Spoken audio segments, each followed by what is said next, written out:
This video will show you how to work with process image and how to set slave-to-slave connection. Let's start with process image.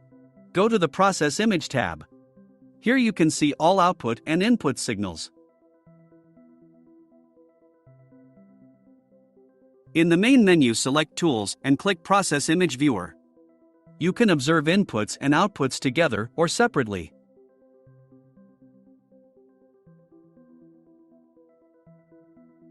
Select the type of signals.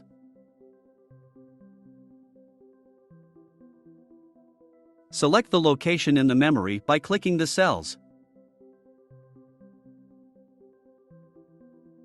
Close the viewer.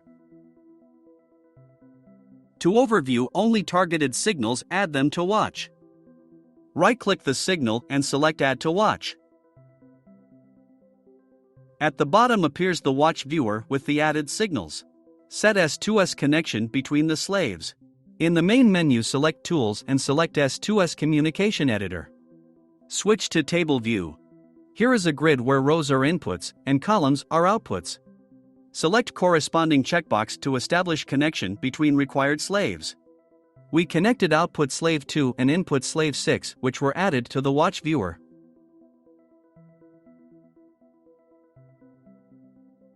Attach the master.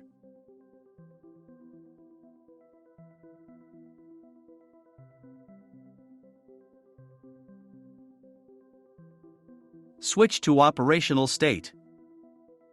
On the Process Image tab, right-click the slave and select Set Value. Select the True Radio button to include the signal into the cycle. Pay attention, the right low corner shows the bus where set signals are seen. When we select the True Radio button, the LED is on, and when we select the False Radio button, the LED is off. Set means that value is written permanently and can be overwritten by programmable logic control or control task, whereas force means that any value written by programmable logic control or control task may be overwritten. Force the value. On the Process Image tab, right-click the slave and select Force Value. Enter value.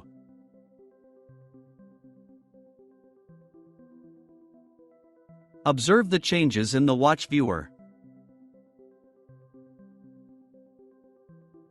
To unforce the value, right-click the slave. Select Unforce Value. Note that value unforcing does not mean that the value is reset. When we set value to true, the value is written in PI and the LED on the bus is on.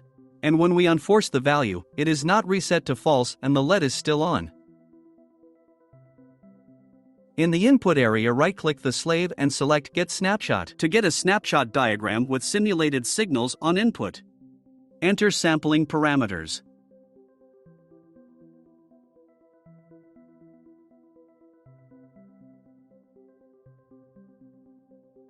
Click Get Samples. To get snapshots cyclically, set cyclic parameters. Click Get Sample.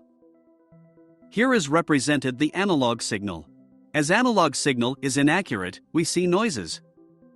Click Stop and close the viewer.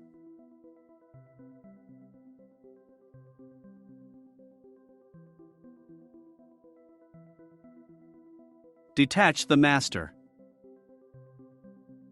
Remove all slaves from the watch viewer. Right-click the item and select Remove All. The second part of the video will show you how to set slave-to-slave connection. Slave-to-slave communication allows to connect slaves without wiring via the master. This type of communication is a generic approach independent from the topology. Copying of the data is handled by the master stack. Using logical read or logical write and configured address physical read or configured address physical write commands, input signals are read, mapped to corresponding output signals, and sent to slaves within the one master cycle. When logical read-write commands are used, a delay between reading input data and writing corresponding output data equals one master cycle. Let's clear how it works. In the main menu, select Tools, then S2S Communication Editor.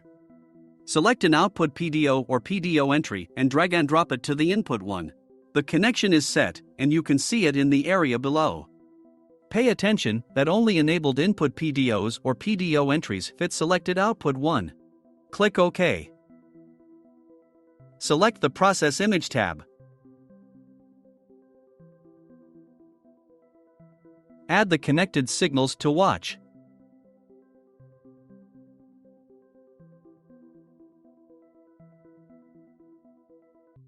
Attach the master.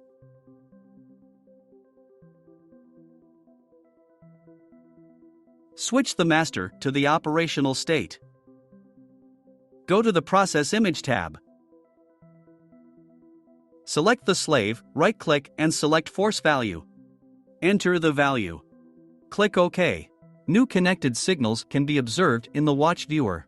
It is seen that not only the input slave value was changed, but also the output slave value, as the slaves were connected via S2S. Detach master. Go to S2S Connection Editor and remove the connections. Remove signals from watch viewer. If you have any questions or comments, please contact us on our website.